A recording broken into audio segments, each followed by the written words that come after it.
There are places on this planet that defy everything we think we know about human history. Massive stone structures, advanced tools, impossibly detailed maps, all appearing thousands of years before the first civilizations were supposed to exist. Archaeologists call them anomalies. Historians call them outliers. But maybe, just maybe, they're evidence of an ancient civilization that shouldn't exist. Let's begin in southeastern Turkey, at a site that rewrote history the moment it was uncovered. It's called Göbekli Tepe. Buried for over 10,000 years, it was discovered in the 1990s by a farmer plowing his field. What he found were massive T-shaped stone pillars, some weighing up to 20 tons, arranged in complex circles. These stones are older than Stonehenge, older than the pyramids. And here's the strange part. They were built by people who supposedly hadn't even invented farming yet. There were no permanent settlements back then, no metal tools, no wheels. Yet the site is covered in intricate animal carvings, perfect symmetry, and architectural planning far beyond what hunter-gatherers were capable of. To build something like this, you'd need engineers, laborers, leadership, a society. But according to modern history, that kind of society didn't exist for another 6,000 years. So how did they do it? And more importantly, why did they bury it? And here's something stranger. Göbekli Tepe wasn't just left behind, it was deliberately covered. Archaeologists found the entire site buried under layers of dirt, as if someone wanted it hidden. Was it protection, a ritual, or an attempt to erase its existence from future generations? That's a question we still can't answer. Now let's shift our focus to something far from the deserts of Turkey. A map drawn in 1513 by an Ottoman admiral named Piri Reis. It shows the coast of South America with stunning accuracy. But that's not the weird part. It also shows part of Antarctica, not as a frozen wasteland, but with mountain ranges and rivers. Here's the twist. Antarctica wasn't officially discovered until 1820, and its coastline hasn't been visible for over 6,000 years because of ice. So how did a map from the 1500s show it without ice? And where did Piri Reis get his information? He claimed his map was based on older, unknown sources, ancient maps copied from even older ones. Were they remnants of a forgotten seafaring civilization? One that understood geography at a level we associate with satellites today? And then there's Bolivia. Hidden high in the Andes lies Puma Punku, a ruined temple complex so precise, it's baffled scientists for decades. The stone blocks here are massive, up to 100 tons, and carved with perfect 90-degree angles, interlocking cuts, and drill-like holes. Modern engineers admit we would struggle to recreate this with today's tools. But Puma Punku was built by a civilization that didn't even have a written language. No copper tools, no wheels, no cranes. Yet the stones fit together like laser-cut puzzle pieces. So what were they using? And where did that knowledge come from?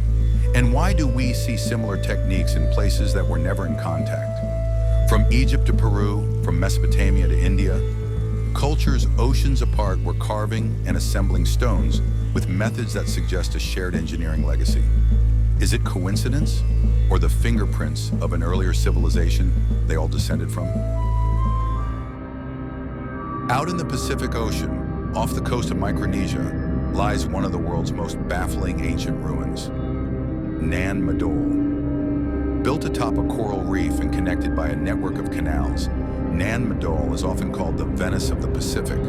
But unlike Venice, it's made from over 250 million tons of basalt stone, some blocks weighing as much as 50 tons. No one knows how the builders moved these stones across the water or stacked them into artificial islets. There are no records of wheeled carts, no cranes, no pulleys. According to oral legends, the city was built with the help of magic, or flying stones. Mainstream archaeology dates Nan Madol to around 1200 CE, but the techniques used remain unexplained, and the city's isolated ocean location only deepens the mystery. Was Nan Madol built by a lost civilization with knowledge we've forgotten? Or by survivors of something even older? escaping something we no longer remember? Beneath the sands of Hawara, Egypt, lies something almost no one talks about. The Labyrinth of Egypt, once described by ancient historians as more impressive than the pyramids. Herodotus, writing in the 5th century BCE, claimed it had 3,000 rooms across multiple levels, chambers filled with sacred texts, colossal pillars, and intricate passages. He even said he saw it with his own eyes. Other ancient sources like Pliny the Elder and Strabo confirmed it existed, but today, it's gone. Archaeologists have found structural remnants below ground using ground-penetrating radar. Yet excavation has been halted. Why?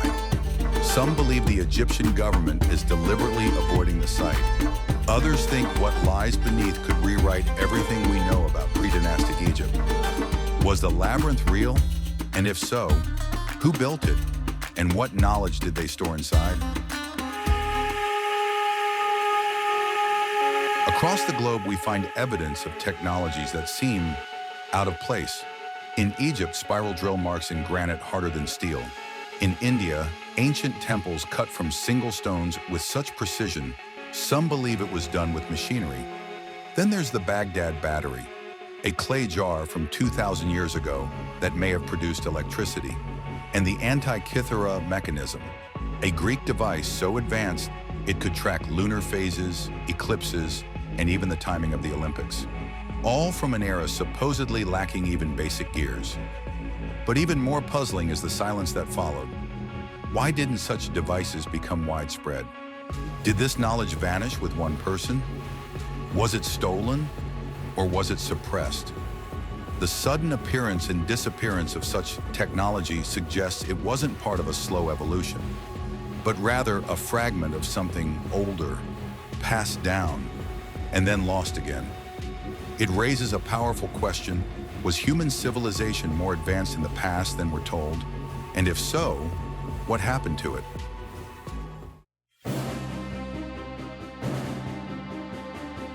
Some researchers point to a forgotten global cataclysm, like the Younger Dryas impact theory, a comet or series of impacts 12,000 years ago that could have wiped out coastal societies, advanced knowledge, and generations of progress.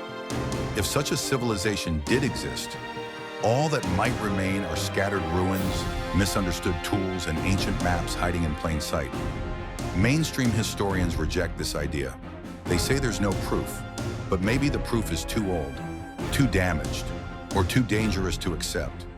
Or maybe we're just looking in the wrong places. So much of Earth's surface remains unexplored, buried under jungles, deserts, or swallowed by the oceans. With every discovery, we have to ask, is it the first of its kind or the last of something forgotten? And so we're left with a mystery. Massive temples built before agriculture, maps with knowledge no one should have had, stonework that rivals modern engineering. If these things are real, and they are, then someone, somewhere in the deep past, knew far more than they were supposed to.